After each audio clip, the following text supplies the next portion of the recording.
Good morning students, कैसे हो सभी। आई होप कि सभी अपने घर पर अच्छे होंगे। सबकी दिवाली कैसे रही? बढ़िया, वेरी गुड। सभी अपने घर पे सेफ रहें, अच्छे रहें। तो चलिए अब हम दिवाली की छुट्टियों के बाद हम अपना नया चैप्टर, नेक्स्ट चैप्टर करने वाले हैं, चैप्टर नंबर 16। मैं आपको चैप्टर का नेम बताती हूँ। चैप्टर का नेम है वन के मार्ग से। Open your Hindi literature book, उसमें आपका चैप्टर नंबर 16 है, सॉरी, 115 पेज पर।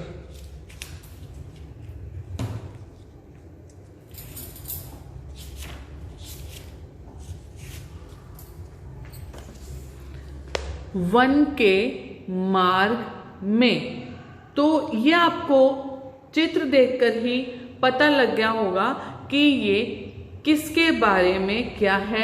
एक कविता है, यानी कि कुछ दोहे लिए हुए हैं, कुछ सवेरे लिए हुए हैं, जो कि हमें इस कविता में जो लिखा हुआ है उसके बारे में बता रहे हैं। वन के मार्ग में आप सभी ने रामचरितमानस तो देखा ही होगा, मतलब राम कथा तो सुनी ही होगी, क्योंकि पूरे लॉकडाउन में हमारी रामायण चली है, जिसमें श्री रामचंद्र जी 14 साल का वनवास काटने गए थे। यानी कि 14 साल उन्होंने वनों में काटा था। भगवान होने के बावजूद भी पूरी सृष्टि जो संसार को चलाते हैं, वो इस दुनिया को सही तरीके से, सही ढंग से चलाने के लिए, सही ढंग से इस संसार में रहने के लिए उन्होंने किसकी उदाहरण दी? खुद की। भगवान राम जी ने खुद की उदाहरण दी। खुद 14 साल वो अपने आप को उन्होंने वन में रखा, दुख कष्ट सहे, जिसमें आपको पता है कि सीता माता का अपहरण भी हुआ। तो वहीं से ही रिलेटेड ये हमारे, यानी कि ये जो कविता है, ये हमारे रामचरितमानस में से ली गई कुछ दोहे हैं, जिसमें श्री राम को क्या क्या कष्ट हुए वनवास के दौरान वो बता रहे हैं। तो चलिए अब हम पढ़ते हैं। सबसे पहले हम लिखेंगे चैप्टर का नेम, चैप्टर नंबर और दिन नाम।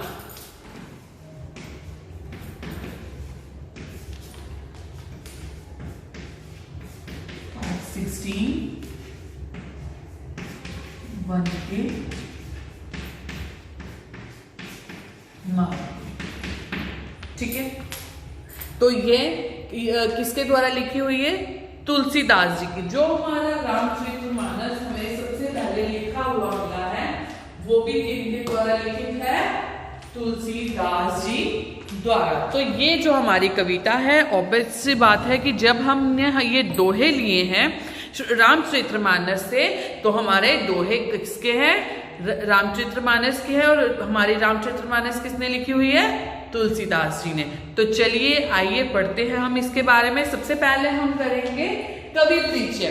कवि परिचय में क्या है कि बताया गया है आपको कि यह कविता या ये जो हमारे दोहे हैं कैसे कैसे कब कब लिखे। यानी कि सबसे पहले तुलसीदास जी के बारे में बताया गया है। श्री रामचरितमानस के रचयिता गोस्वामी तुलसीदास जी का जन्म इस सन में राजापुरा के श्रावण शुक्ल को हुआ था। पिता का नाम आत्माराम और माता का नाम तुलसी देवी था। तुलसी की पूजा के फल स्वरूप उत्पन्न पुत्र का नाम तुलसीदास रखा गया।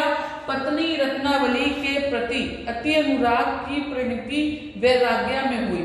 अयोध्या और काशी में वास करते हुए तुलसीदास ने अनेक ग्रंथ लिखे। चित्रकूट में हनुमान जी की कृपा से इन्हें राम जी का भी दर्शन हुए। काशी अयोध्या में रामचरितमानस और विनय पत्रिका की रचना की। तुलसी की हनुमान चालीसा का पाठ करोड़ों हिंदू नित्य करते हैं। तुलसी घाट पर भी निवास करते हुए श्रावण शुक्ल तीज को राम में लीन हो गए। यानी कि तुलसीदास जी उसी घाट पर बैठे श्रावण के सावन के महीने में तीज को राम के पैरों में, वो श्री राम भगवान के पैरों में लीन हो गए।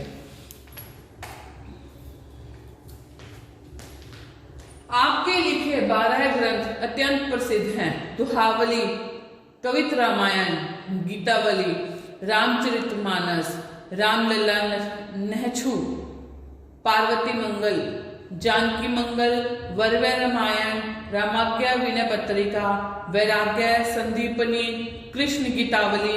इसके अतिरिक्त राम सतसई, संकट मोचन, हनुमान बहुक, राम नाम मणि, कोश मंजुषा, राम शलाका, हनुमान चालीसा आदि आपके ग्रंथ भी प्रसिद्ध हैं।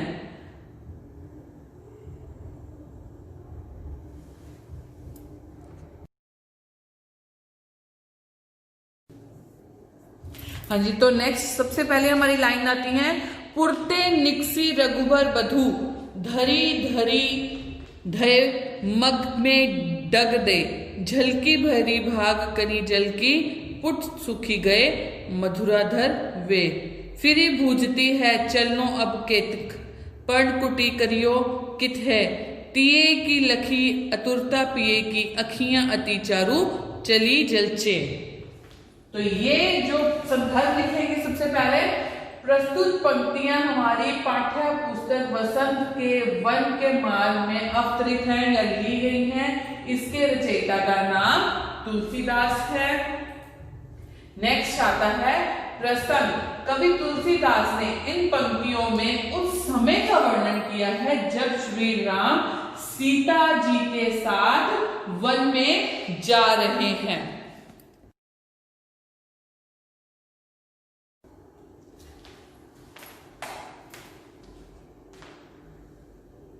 जो हमने अभी दो की लाइनें पढ़ी, तो इसमें तुलसीदास जी कहते हैं, अयोध्या को छोड़कर सीता जी वन मार्ग की ओर 2 कदम अर्थात थोड़ा सा ही आगे बढ़ती हैं तो उनके माथे से पसीने की बूंदें छलक पड़ी, उनके होंठ प्यास के कारण सूख गए। वे थककर श्री राम से पूछने लगी, अभी हमें कितना चलना है, हम पर्णकुटी अर्थात पत्तों की कुटिया कहाँ बनाएंगे। श्री राम पत्नी सीता की व्याकुलता को देखकर व्यथित हो गए कि मेरे कारण एक इतनी बड़ी राज्य की रानी नंगे पांव मेरे साथ वनों में रहने के लिए आ गई है। शायद इस चीज का भाग्य मेरे ही कारण हुआ है कि ये जो महलों में रहने वाली रानी थी मेरी वजह से आज वन में रह रही है। उनको मन ही मन बहुत बुरा लग रहा था। श्री राम पत्नी सीता की व्याकुलता देखकर व्यथित हो उठे, उनकी आंखों में आंसू आ गए। वो अपनी पत्नी की क्या नहीं देख पा रहे थे, दुख नहीं देख पा रहे थे, उनको इस हाल में नहीं देखना चाहते थे। नेक्स्ट है, जल को गए लखनऊ है, लखनऊ यानी कि लखन उनके, लरिका परीखो पिए, 6 घरीक है ढाढ़े, पोंछी पसेयु भरी करो, अरु पाए पखेरियो भूमरी ढाढ़े, तुलसी रघुबर प्रिय श्रम, जानी के बैठी बिलम को कटक काढ़े, जानकी नाह को ने लख्यो, पुल को तनु बरी बिलोचन बाड़े। तो इसमें तुलसीदास जी सीता के प्रति, राम और सीता का प्रेम दर्शाते हुए कहते हैं। हम उसमें भी सीता माता और राम जी लगाएंगे, उनका आपस में जो प्रेम है उसके बारे में बता रहे हैं तुलसीदास जी कि सीता वन के मार्ग में चलते चलते थक गई है। जब लक्ष्मण पानी लेने जाते हैं तो वह अपने पति श्री राम से कहती हैं कि लक्ष्मण पानी लेने गए हैं, आप भी थोड़ी देर छाया में रुककर विश्राम कर लें, पसीना पोंछ लें, रेत बहुत गर्म है इसलिए अपने पांवों को थोड़ा ठंडा कर लें। श्री राम मन ही मन जान गए कि सीता जी थक गई हैं। वे विश्राम करके बैठ गए और सीता के पैरों में कांटे जो लगे थे उसको निकालने लगे। सीता प्रियतम के प्यार को देखकर पुलकित हो गई और उनकी भी आंखों में आंसू आ गए। यानी कि ये जो दो सवय दी गए हैं हमें, उसमें हमें ये बताया गया है कि जब सीता माता और श्री राम वन को जा रहे थे तो सीता माता थोड़ा सा चलते ही पूछने लगती है कि हम पर्ण कुटी यानी कि पत्तों की कुटिया कहाँ बनाएंगे, कहाँ हम रह पाएंगे, कहाँ हमने विश्राम करना है, तो उनके माथे पर पसीना देखकर भगवान राम को बहुत क्रोध आता है अपने आप के कि शायद इनको मेरी वजह से ही वन में रहना पड़ रहा है।